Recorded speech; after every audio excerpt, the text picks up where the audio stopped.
ಸೂಕ್ಷ್ಮವಾಗಿ ಗಮನಿಸಿ ಸ್ನೇಹಿತರೆ. ಹುಲಿ, ಸಿಂಹ, ಚಿರತೆ ಇವುಗಳೆಲ್ಲ ತನ್ನ ಮುಂದಿನ ಪೀಳಿಗೆಗೆ ಅಂದರೆ ತನ್ನ ಮರಿಗಳಿಗೆ ಮುಂದಿನ ಭವಿಷ್ಯ ಚೆನ್ನಾಗಿರ್ಬೇಕು ಅಂತ ಹೇಳಿ ಜಿಂಕೆಗಳನ್ನು, ಮೊಲಗಳನ್ನು ಏನಾದರೂ ತಂದು ಒಂದು ಕಡೆ ಗುಡ್ಡೆ ಹಾಕಿ ಫಾರ್ಮ್ನ ಏನಾದರೂ ಮಾಡಿಟ್ಟು ಹೋಗುತ್ತಾ? ಇಲ್ಲ ಅಲ್ವಾ? ಬೇಟೆ ಆಡೋದು ಹೇಗೆ ಅಂತ ಕಲಿಸ್ಕೊಟ್ಟು ಹೋಗುತ್ತೆ. ಹಾಗೆ ಹಕ್ಕಿಗಳು ತನ್ನ ಮರಿಗಳಿಗೆ ಹಾರೋದನ್ನು ಮಾತ್ರ ಕಲಿಸುತ್ತೆ.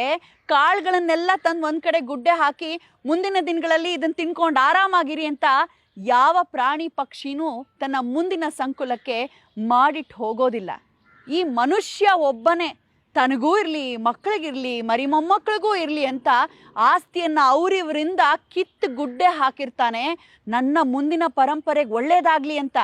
ಆದರೆ ನೀವೇ ನೋಡಿರ್ತೀರ ಬಹಳ ಕಡೆ ಯಾರೆಲ್ಲ ಸಿಕ್ಕಾಪಟ್ಟೆ ಆಸ್ತಿ ಮಾಡಿಟ್ಟು ಹೋಗಿರ್ತಾರೆ ಅವರ ಮುಂದಿನ ಪೀಳಿಗೆ ಝೀರೋಗೆ ಬರೋದಕ್ಕೆ ಬಹಳ ಕಮ್ಮಿ ಸಮಯ ಸಾಕು. ಯಾಕಂದರೆ ಅವ್ರು ದುಡಿಯೋದನ್ನೇ ಕಲಿಯೋದಿಲ್ಲ, ಹೆಚ್ಚು ವಿದ್ಯೆನೂ ಕಲಿಯೋದಿಲ್ಲ. ನಮ್ಮ ತಾತ ಮಾಡಿದಾರೆ, ನಮ್ಮ ಅಪ್ಪ ಮಾಡಿದಾರೆ, ನಾನು ಯಾಕೆ ದುಡಿಬೇಕು ಅಂತ ಸಮಾಜಕ್ಕೆ ಒಂದು ರೀತಿಯ ಮಾರಕವಾಗಿ ಉಳಿದು ಬಿಡ್ತಾರೆ. ಅಂತಹ ಮಕ್ಕಳು ಬೇಡ ಈ ಸಮಾಜಕ್ಕೆ. ನಾವು ಇದ್ದು ಬದುಕಿ ಹೋಗೋಣ, ಸಾಧನೆ ಮಾಡಿ ಹೋಗೋಣ. ನಿಮ್ಮ ಮಕ್ಕಳು ಸಾಧಕರಾಗಬೇಕು ಅಂದರೆ ಮಕ್ಕಳಿಗೆ ಆಸ್ತಿ ಮಾಡಬೇಡಿ, ಮಕ್ಕಳನ್ನೇ ಸಮಾಜಕ್ಕೆ ಆಸ್ತಿಯನ್ನಾಗಿ ಬಳುವಳಿಯಾಗಿ ಕೊಟ್ಟು ಹೋಗಿ.